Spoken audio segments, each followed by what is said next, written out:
Balochistan national party Kharan के ज़ेर एहतमाम party के मरकज़ी कॉल के मुताबिक नौकुंडी चागी में निहत्ते बलोचों पर फायरिंग के वाक़े के खिलाफ बीएनपी मेंगल के ज़िले ऑर्गेनाइज़र हाजी गुलाम हुसैन बलोच की क़यादत में ज़िला दफ्तर से प्रेस क्लब तक एक एहजाजी रैली निकाली गई।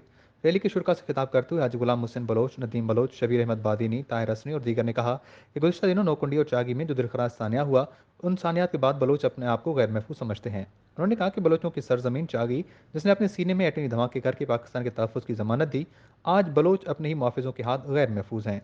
एक बलोच ड्राइवर की शहादत पर एहतजाज करने वालों को आमने सामने गोलियों का निशाना बनाया गया, गैर इंसानी और वहशाना फेल है जिसकी हम पुरजोर मजम्मत करते हैं। पाक ईरान बॉर्डर पर टोकन सिस्टम को बीएनपी मुस्तरद करता है और मुतालबा है इसको मुकम्मल ख़त्म किया जाए।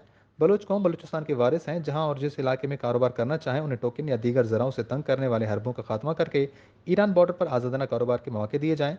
उन्हें मजीद कहा कि नौकुंडी और चागी में जो 15 अफराद शदीद जख्मी और एक नौजवान शहीद हो चुका है, उनकी कातिलों को गिरफ्तार करके करार वाकई सजा दी जाए।